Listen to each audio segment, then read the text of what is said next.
من یأخذ عنی ہؤلاء الکلمات، ہے کوئی بندہ جو یہ چند کلمات ہم سے لے لے، فیعمل بہن او یبلغ من یعمل بہن، پھر ان پر عمل کرے یا ان لوگوں تک پہنچائے جو اس پر عمل۔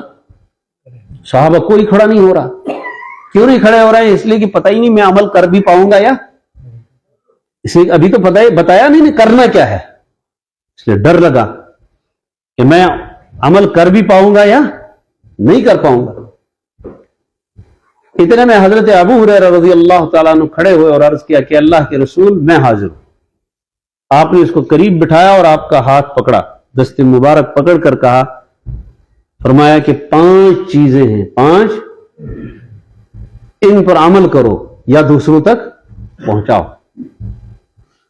سب سے پہلی بات فرمائی، اتق المحارم تکن اعبد الناس، گناہوں سے بچو، گناہوں سے تمہارا نمبر عبادت گزاروں میں پہلا آئے گا۔ اس کو ہم ایک مثال سے سمجھیں۔ فرض کیجئے 2 نوجوان ایک ساتھ مسجد میں آئے، فجر کی نماز انہوں نے مسجد میں ادا کی۔ ایک بچہ بیٹھا اور قرآن پاک کی تلاوت کر رہا ہے، پھر اشراق تک مسجد میں بیٹھا رہا۔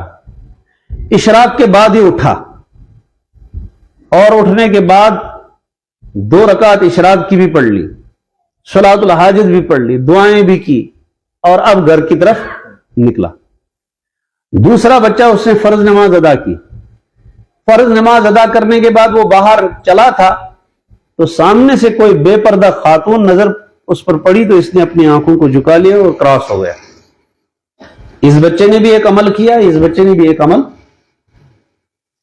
ہمارے حساب سے عبادت گزار کون بنے گا؟ اگر ہمارے ہاتھ میں قلم دیا جائے اور کہیں گے اس کو بھی اجر ثواب دے دو، اس کو بھی ثواب، تو ہم کس کو دیں گے؟ اس بچے کو جو مسجد میں بیٹھا، جس نے قرآن پاک کی تلاوت کی، جس نے اشراق پڑھا اور پھر نکلا، اور دوسرا بچہ نماز فرض پڑھنے کے بعد باہر ایک گناہ سے بچا۔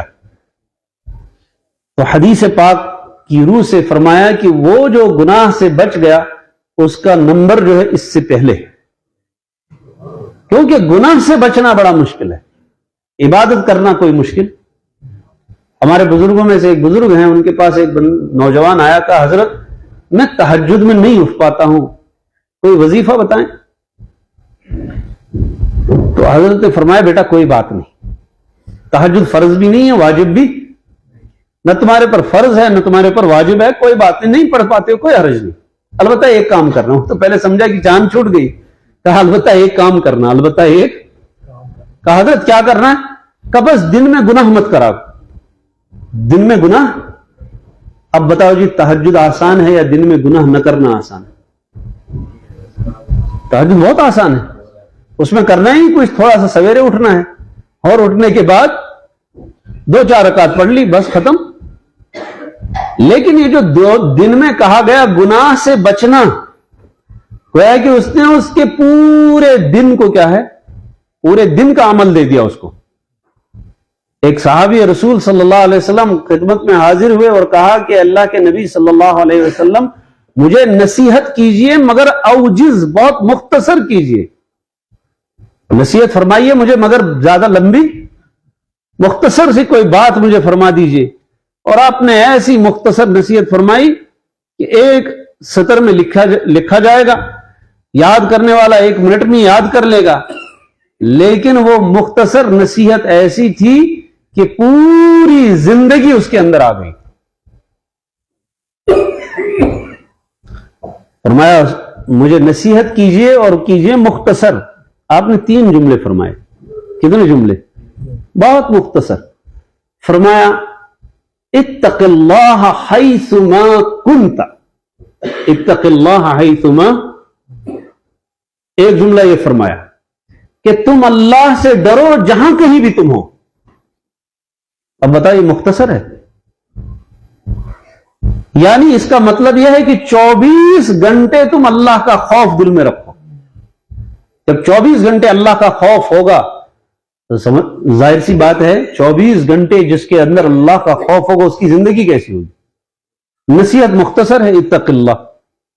لکھو تو 1 سیکنڈ میں لکھ لے گا آدمی، یاد کرنے میں ابھی آپ کو بھی یاد ہو جائے گا۔ اتق اللہ حیثما کنت، ڈرو اللہ سے جہاں تک کہیں تم۔ لیکن جب یہ جملہ اس پر عمل کرنا شروع کر دے گا تو یہ صرف 24 گھنٹے کا عمل نہیں ہے، بلکہ یہ پوری زندگی کا عمل ہے کہ جہاں کہیں ہو وہاں اللہ کا خوف، مسجد میں رہتے ہوئے اللہ کا خوف پیدا کرو۔ بسا اوقات تو ایسا بھی ہوتا ہے کہ مسجد میں اللہ کا خوف، کہتا میں مسجد میں ہوں، تو مسجد میں بھی اللہ کا خوف چاہیے، اس لیے کہ نماز پڑھ رہا ہے، دروازے میں ذرا سی آواز آ گئی تو سمجھ لیا کوئی آ رہا ہے، تو اب نماز سنبھال کے پڑھ رہا ہے۔ سلام پھیرنے کے بعد پتہ چلا کہ بلی آ گئی تھی، پورا اپنی نماز ہی خراب کر دی۔ اس کا مطلب ہے یہاں اللہ کا تقوی اس کو حاصل نہیں۔ گھر کی تنہائی میں جہاں کوئی نہیں دیکھ رکھ، اب اکیلے ہیں، اب تو اس زمانے میں اور ڈرنے کی ضرورت ہے، اس لیے کہ موبائل ہاتھ میں، جس کے پاس موبائل ہے وہ یہ نہ سمجھے میں اکیلا ہوں، وہ پوری دنیا سے کنیکٹڈ ہے۔ اور بسا اوقات ایسا بھی ہوتا ہے ہمارے گھروں میں کہ بیوی بیٹھی ہوئی ہے اور وہ یہ چاہتی ہے کہ شوہر مجھ سے بات کرے، لیکن وہ مولانا بالکل اپنے موبائل میں لگے ہوئے ہیں، وہ گھر میں ہوتے ہوئے بھی گھر میں نہیں ہے۔ ہمارے ایک بزرگ ہیں، انہوں نے ایک دن فرمایا، کہا کہ میری اہلیہ محترمہ آئی اور انہوں نے کہا کہ دنیا میں کسی کی 1 سوکن ہوتی ہے، کسی کی 2، کسی کی 3 سے زیادہ تو نہیں ہو سکتی، اس لیے کہ 4 کی اجازت ہے، 4 سے زیادہ کی اجازت نہیں ہے۔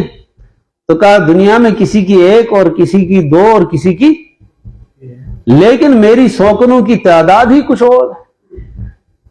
تو حضرت چونک گئے، کہا کیا کہہ رہی ہو؟ کہا یہ کتاب بھی تو 1 سوکن ہے، وہ ٹائم جو تمہیں میرے ساتھ دینا تھا، وہ ٹائم جو تمہیں، وہ آپ کس کو دے رہے ہیں؟ کتاب کو دے رہے ہیں۔ تو میں بھی تو ہوں، مجھے بھی پڑھو۔ تو حضرت نے فرمایا واقعتاً بات تم نے صحیح کر لی، کتاب بند کر کے اس کے ساتھ گفتگو۔ اب ہم تو کہیں گے کہ بیوی کے ساتھ باتیں کر رہا ہے، یہ تو عبادت نہیں ہے، وہ کتاب پڑھ رہا تھا۔ کہ اللہ کے بندے یہ بھی عبادت ہے، حتیٰ کہ نبی علیہ الصلوۃ والسلام نے فرمایا کہ اگر تم نے اپنی بیوی کے منہ میں کوئی لقمہ دیا اس پر تمہیں اجر ملے گا۔ اگر کوئی اپنی بیوی سے ملاقات کر رہا ہے، خصوصی پرائیویٹ ملاقات کر رہا ہے، اس پر اجر ہے۔ صحابہ نے کہ اللہ کے رسول، ہم میں سے ایک آدمی اپنی شہوت پوری کر رہا ہے، اس پر اجر کیوں ملے گا؟ فرمایا اگر تم اسی شہوت کو غلط جگہ پر کرتے تو وہ گناہ ملتا کا؟ جی گناہ ملتا کا۔ جب وہاں گناہ ملے گا یہاں ثواب کیوں نہیں ملے گا؟ مجھے ابھی کسی ساتھی نے سنایا، کہا کہ ایک لڑکے کا نکاح ہوا اور 5-6 مہینے گھر میں رہا، اور اس کے بعد وہ پڑھنے کے لیے گیا، فون ہی نہیں کر رہا۔ تو 4 مہینے ہو گئے، 5 مہینے ہو گئے، فون نہیں کر رہا۔ تو اس کی اہلیہ نے فون کر کے بتایا کہ حضرت وہ تو فون ہی نہیں کرتا، خیریت ہی ہے۔ اب اسے فون کیا، یار تم گھر فون کیوں نہیں کرتے ہو؟ جی مجھے شرم آتی ہے۔ مجھے جب بیوی کو پتہ چلا مجھے شرم آتی ہے تو اس نے کہا کہ اس کو بتا دیجئے جب وہ نکاح کے وقت پر سر اتنا بڑا ہلایا تھا قبول کرتے وقت، اس وقت شرم نہیں آئی، اور اس وقت تمہیں شرم آ رہی ہے؟ کہا تم نے کہاں دیکھا اس کو سر ہلاتے ہوئے؟ وہ تو مسجد میں تھا اور تم گھر میں تھی، تم نے کہاں دیکھا سر؟ کہنا میں نے ویڈیو میں دیکھا کہ وہ اتنا بڑا سر ہلا رہا تھا۔ جی قبول ہے، قبول کرتے ہوئے شرم نہیں آئی، اب فون کرتے ہوئے شرم آتی۔ میں نے اسی وقت فون کر کے اس کو کہا بچے کر فون اپنی بیوی کو۔ اب پھر چند دنوں کے بعد پوچھا بیٹا وہ فون کر رہا ہے؟ کہ جی الحمدللہ اب تو ہفتے میں 2 بار کرتا ہے، کبھی 6 مہینے میں نہیں کیا۔ اس کو ہم عبادت ہی نہیں سمجھتے۔ گھر میں اپنی بیوی کے ساتھ ہو تو اتق اللہ، یہاں بھی اللہ کا خوف ہو۔ ہمارا حال تو بڑا عجیب ہے، ہم باہر تو مولانا صاحب ہیں، مفتی صاحب ہیں، امیر صاحب ہیں اور جماعت کا ساتھی ہے، کیا کیا القاب ہیں ہمارے باہر، لیکن ہمارے گھر کے اندر کی حالت یہ ہے کہ ہماری بیوی ہم سے خوف زدہ ہے، ہمارے بچے ہم سے خوف زدہ ہیں، وہ حسن سلوک کی رہا ہی نہیں۔ حالانکہ نبی علیہ الصلوۃ والسلام نے فرمایا کہ تم میں سے بہترین انسان وہ ہے جو اپنے اہل و عیال کے ساتھ بہتر ہو۔ خیرکم خیرکم لأہلکم وانا خیر لأہلی اور میں اپنے اہل و عیال کے ساتھ تم میں سب سے بہترین سلوک کرنے والا ہوں۔ اس کو ہم عبادت نہیں سمجھتے۔ نماز کو تو آپ عبادت سمجھتے ہیں، جماعت میں جانے کو عبادت ہم سمجھتے ہیں، مدرسے میں جانے کو ہم نے عبادت سمجھا، پڑھنے پڑھانے کو عبادت سمجھا، لیکن بیوی کے ساتھ حسن سلوک اس کو ہم نے عبادت نہیں سمجھا۔ فرمایا اتق اللہ حیث ما کنت، جہاں رہو وہاں اللہ کا ڈر ہو۔ اور دوسری بات فرمائی کہ جب کوئی گناہ ہو جائے وَأَتْبِعِ السَّيِّئَةَ الْحَسَنَةَ تَمْحُوهَا بِهِ، اور گناہ ہو جائے اس کے فوراً بعد ایک نیکی کرو۔ جب کبھی گناہ ہو جائے تو نیکی کرنی چاہیے۔ کوئی گناہ ہو جائے تو کیا کرنا چاہیے؟ ایک حدیث ہے نوجوانوں کے لیے بڑی اہم حدیث ہے۔ حدیث پاک میں جب کسی سے کوئی گناہ ہو جاتا ہے اور گناہ پر پھر اس کو ندامت ہوتی ہے، احساس ہو جاتا ہے کہ مجھ سے غلطی ہوئی، تو اللہ تعالیٰ اس گناہ کو مٹا دیتے، اور دل پہ جو نقطہ لگ گیا تھا کالا، وہ کالا بھی مٹ جاتا، اور اللہ تعالیٰ بھی اپنی حیا وہ چادر جو ہے اس کے اوپر پردہ ستاری کی چادر ڈال دیتے ہیں، کسی کو کچھ پتہ نہیں چلتا۔ لیکن یہی جوان جب صبح اٹھ کر اپنے دوست کو کہتا ہے یار تمہیں کیا بتاؤں، آج میں سویا نہیں، آج کسی کے ساتھ میری چیٹنگ ہو رہی تھی، آج میں رات بھر کسی سے باتیں کر رہا تھا، اس اپنے گناہ کا اظہار دوسرے سے کیا، تو اللہ تعالیٰ فرماتے ہیں کہ اب اس کے اوپر سے وہ میری ستاری کی چادر ہٹا دو۔ اس لیے آدمی پھر رسوا ہو جاتا ہے۔ ورنہ یہ جو جتنے سکنڈل ہوتے ہیں یہ کوئی عام تھوڑے سڑک پر ہوتے ہیں، کیا سڑک پر نہیں ہوتے ہیں، یہ ہزار پردوں میں ہوتے ہیں تاکہ کسی کو پتہ نہ چلے، لیکن پھر بھی سب کو پتہ چل جاتا ہے۔ اسی لیے کہتے ہیں گناہ چاہے 70,000 پردوں کے اندر کرو وہ گناہ عوام پر ظاہر، اور نیکی چاہے 70,000 پردوں کے پیچھے کرو وہ نیکی بھی ظاہر ہوئے بغیر رہتی۔ آپ کی بستی میں بہت سارے لوگ ہوں گے جن کے بارے میں مشہور ہے کہ یہ تہجد گزار ہے، بڑا تہجد گزار ہے، حالانکہ تہجد عبادت ہی ایسی ہے کہ جس کو آدمی اپنی بیوی سے چھپ کر بھی کرتا ہے تاکہ بیوی کو بھی پتہ نہ چلے، بچوں سے چھپ کر کرتا ہے، جب سارے سو جاتے ہیں اور اس وقت یہ بندہ اٹھ جاتا ہے، اور اٹھنے کے بعد 2 رکعت 4 رکعت پڑھتا ہے اور پھر آ کر چپکے سے سو جاتا ہے، کسی کو پتہ ہی نہیں چلتا۔ عبادت کو عوام پر کیا کر دیا ظاہر، نیکی چھپتی نہیں، برائی بھی چھپتی۔ فرمایا پہلی چیز جو فرمائی آپ صلی اللہ علیہ وسلم نے، فرمایا جوانی کی قدر کر لو کس سے پہلے پہلے، بڑھاپا آنے سے۔ دوسری چیز فرمائی صحت، صحت غنیمت جان لو کب، بیماری کے آنے سے۔ ان سے پوچھو جنہوں نے بیماری دیکھی ہو۔ ہماری وہ میری رشتے میں ہے نسبتی بہن، جس کو آپ سالی کہتے ہیں، اس کو 2 سال پہلے کچھ تھوڑی معمولی تکلیف ہو گئی، ادھر کچھ پانی سے جمع ہو گیا، ٹیسٹ ویسٹ کیے تو کینسر نکلا، پھر آپریشن ہوا اور تھراپی ورپی ساری کچھ ہو گئی، اور پھر اچانک اس سال پھر طبیعت بگڑ گئی، اور ایسی بگڑی بہت نیک صالح، نمازوں کی پابند، ذکر و اذکار کی پابند، اور ہر ایک کی خدمت، لیکن تکلیف ایسی آ گئی کہ اس وقت اس کی حالت یہ ہے کہ ڈاکٹر بھی کہہ رہے ہیں کہ بس مہینے 2 مہینے کی بات ہے، اس کے بعد کچھ پتہ نہیں ہے۔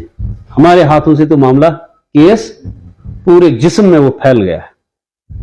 اسے پوچھو صحت کس کو کہتے ہیں؟ اس لیے اپنی صحت کو بگاڑو مت۔ اور میں صبح یہاں آپ حضرات کے بچے آئے ہوئے تھے، چھوٹے چھوٹے بچیاں بھی آئی تھی، بچے بھی آئے تھے، یہاں بیٹھے تھے، تو میں نے ان سے ایک بات کہی، اور یہ آپ سے بھی کہہ رہا ہوں، ابھی تو ادھر اتنی مصیبت نہیں آئی جتنی ہماری طرف آئی ہوئی ہے، یہ جو بازار کی چیزیں کھلا رہے ہو اپنی اولاد کو، اس کو بند کر دو۔ یہ کوئی اچھی مصیبت نہیں ہے، بہت بڑی مصیبت ہے، اس میں پیسہ بھی آپ کا ضائع ہو جائے گا اور آپ کی صحت بھی بگڑ جاتی ہے۔ یہ جو آج بازار میں کھانے پینے کی چیزیں آ گئی نا، اب دکاندار کہیں گے جی ہماری مخالفت کرنی تھی کہ کرکرے اور لیز اور یہ مت کھاؤ، بھائی تمہارے بچے بھی تو کھا رہے ہیں۔ ہمارا سری نگر میں ایک دوست تھا، ہے ابھی بھی، تو اس کا بچہ 11ویں جماعت میں، اچانک کوئی تکلیف ہوئی، 1 ہفتے کے اندر پتا چلا اس کو کینسر ہے، اور 10 دن کے بعد اس کی موت ہو گئی. بعد میں جب پتا چلا تحقیق کی, کہتے وہ کولڈ ڈرنک اور وہ کرکرے لیز وہ کثرت سے کھایا کرتا تھا. یہ تو خود لکھتے ہیں کہ بھائی اس میں مضر صحت چیزیں ہیں, اس لیے اپنی نسلوں کو بچاؤ, ان کی صحت کا خیال رکھو, انہیں کھلاؤ جیسے پہلے زمانے میں تم کھاتے تھے دیسی گھی. اور میں ایک جگہ گیا, وہاں کھڑی ایک جگہ ہے بانیہال کی طرف, وہاں ایک پورے اوپر پہاڑ پر گیا, راستہ بھی نہیں تھا وہاں. میں جب پہنچا وہاں تھکا ہارا, 5-10 آدمی آئے, پیر ویر دبائے, جب تک ہوش سا آیا اب کھانے کے لیے دسترخوان بچھایا. تو روٹی جب میں نے دیکھی تو وہی بیکری والی. میں نے کہا اللہ کے بندو یہ بیکری کی روٹی کیوں کھلا رہے ہو مجھے؟ یہاں وہ مکی وکی. کہنے لگے مول صاحب سب برکت مکلے, سب برکت. میں نے کہا یہ مصیبت ہے کہ یہ چیزیں تم کھا رہے ہو, اس کی وجہ سے صحت بگڑ جاتی ہے. میں نے ایک بزرگ کا بیان سنا, انہوں نے فرمایا کہ ایک علاقے میں ہماری جماعت گئی باہر کسی ملک میں, اور وہاں ایک آدمی کو ہارٹ اٹیک ہوا. کہا ہم پورے شہر میں گھومے, وہاں ڈاکٹر ہی نہیں ملا کوئی ہمیں ہارٹ کا جس کے پاس ہم اس کو لے جائیں. تو ہم نے ان سے پوچھا کہ یہاں ہارٹ کا ڈاکٹر نہیں ہے؟ کہتے بیماری ہی نہیں تو ڈاکٹر کی کیا ضرورت ہے. بعد میں پتا چلا کہ یہاں اس شہر میں بیکری کی کوئی دکان نہیں ہے, اس شہر میں بیکری کی کوئی دکان, تو یہ ان کی صحت کا راز. میں صبح, یہ ہمارا بچہ ہے صدام, اس کے ساتھ چل رہا تھا تو کہنے لگا جی الحمدللہ نہ بلڈ پریشر ہے نہ شوگر ہے یہاں, سب یہ سب چیزیں. میں نے کہا یہ تب تک ہے جب تک یہ راستہ نہیں بنے گا. راستہ پختہ ہو گیا تو سمجھ لو یہ ساری بیماریاں آہستہ آہستہ آ جائیں گی. کیوں؟ اس لیے چلنے پھرنے کی عادت نہیں رہے گی. اب ہم لوگ تو چلتے پھرتے ہیں ہی نہیں, آدھا کلومیٹر 1 کلومیٹر کبھی اگر چل دیے, نہیں تو کچھ بھی نہیں. گھر سے مدرسے تک, مدرسے سے مسجد تک گاڑی, اس میں بھی گاڑی, ادھر بھی گاڑی, چلنا کرنا. لیکن ابھی آپ حضرات اللہ تعالیٰ آپ کو صحت برقرار رکھے, اپنے بچوں کو عادت ڈالیں چلنے پھرنے کی, اور انہیں اچھی غذا دیں. اس کی طرف ہمارا خیال نہیں جاتا. آپ تو سمجھیں گے مولوی صاحب پتہ نہیں کیا بات کر کے آئے ہوتا, ہم تو سمجھتے بڑے مولوی صاحب کوئی آئیں گے بڑی نصیحت کر کے جائیں گے. یہ چھوٹی نصیحت نہ سمجھیں, یہ بہت بڑی نصیحت ہے کہ اپنے بچوں کی صحت کا خیال رکھیں. دیکھو جب آدمی تندرست ہوگا اس کی نسل تندرست ہوگی. نبی علیہ الصلوۃ والسلام نے فرمایا المؤمن القوی خیر من المؤمن الضعیف. قوی, توانا, طاقتور مومن یہ بہتر ہے کس سے؟ ضعیف اور کمزور سے. ضعیف اور کمزور کرے گا کیا؟ خاک کرے گا, وہ نماز بھی نہیں پڑھ سکتا. اور قوی مومن ہو یہ ہر جگہ آگے بڑھے گا. یہ بہت وہ سائلنٹ پوائزن, یہ خاموش زہر ہے جو ہماری نوجوان نسل میں آہستہ آہستہ پھیل رہا ہے, کہ ہمیں عادت ہو جاتی ہے دکانوں کی چیزیں خریدنے کی اور وہ کھانے کی. بلکہ ابھی اخروٹ کا وہ سیزن تھا تو ہمارے وہاں چھوٹے چھوٹے بچے اخروٹ جمع کرنے کے بعد دکاندار کو دیتے تھے, ادھر سے خریدتے تھے لیز اور کیا کیا یہ تماشے سب. تو میں نے کہا یہ صحت دے رہے ہیں اور بیماری لے رہے ہیں. صحت کو غنیمت سمجھ لو. کب؟ جب بیماری آ جائے, بیماری کے آنے سے پہلے اسے اور جب بیماری آ جاتی ہے اللہ حفاظت فرمائے پھر آدمی کچھ نہیں کر پاتا. لاکھوں کروڑوں روپے خرچ ہو جاتے. جاؤ دیکھو وہاں حالات, نیچے ذرا جا کر دیکھو کہ ایک ایک بیماری پر کتنا خرچہ ہو جاتا ہے. معمولی تھوڑا سا بخار ہو جاتا اس پر 1000 روپے. ایک آدمی نے ہمارے ایک بزرگ سے کہا جی میں نے ٹیسٹ کروائے, بیوی کو کچھ تکلیف ہوئی اور ٹیسٹوں میں 30-40 لاکھ روپے لگ گیا. بیماری کا اب بھی پتہ نہیں. پھر انہوں نے کہا جی ہمیں اب آپریشن کرنا پڑے گا. وہ آپریشن بیماری کے لیے نہیں, وہ آپریشن دیکھنے کے لیے کہ یہ بیماری ہے کہاں. یہ بیماری اللہ حفاظت فرمائے. اسی طرح سے جو فرصت کا وقت ہے جس میں کوئی کام, اب تو موسم سرما آنے والا ہے, یہ مکئی وکی کٹ جائے گی پھر تو بیکار ہے. کچھ لوگ باہر چلے جائیں گے, لیکن جو یہاں ہے وہ کیا کریں گے؟ یہ اسی وقت میں لوگ کامل ہو جاتے تھے, بن جاتے تھے. بڑی بڑی جو کتابیں لکھی گئی ہیں اسی سردی کے موسم میں لکھی گئی ہیں. ہمارے ایک بزرگ نے فرمایا میں وہاں سینٹرل ایشیا میں گیا اور وہاں دیکھا کہ وہاں 6-6 مہینے کے لیے لوگ, برف اتنی ہوتی ہے بند ہو جاتے ہیں اندر کا, وہ ڈرائی فروٹ وغیرہ وہ کھا کر, اور انہوں نے بڑی بڑی کتابیں لکھی. امام بخاری علیہ رحمہ بخاری لکھ دی. امام ترمذی اسی علاقے کے ہیں, ترمذی شریف لکھ دی. صاحب ہدایہ نے ہدایہ 80 جلدوں میں لکھی, اور پھر اس کو 80 سے کم کرتے کرتے 4 جلدوں میں آ گئی, اور اس حال میں 13 سال لگے. کتنے سال؟ 13 سال اس حال میں کہ روزانہ روزہ رکھتے تھے, اور گھر والوں کو بھی پتا نہیں تھا کہ یہ روزے سے ہے.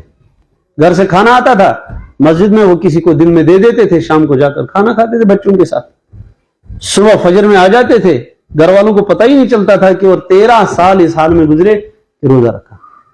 یہ تب ممکن ہے جب اپنے اوقات کی آدمی حفاظت کرتا ہے. وقت جب نکل جاتا ہے یہ واپس نہیں آتا, اسی لیے کہتے ہیں گیا وقت ہاتھ نہیں آتا ہے. کل کا دن آج تلاش کرو, نہیں ملے گا.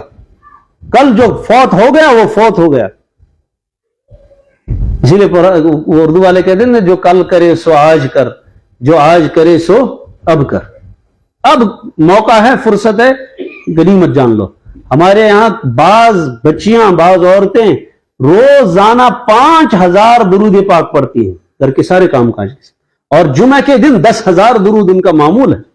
روزانہ قرآن پاک کی تلاوت ان کا معمول ہے.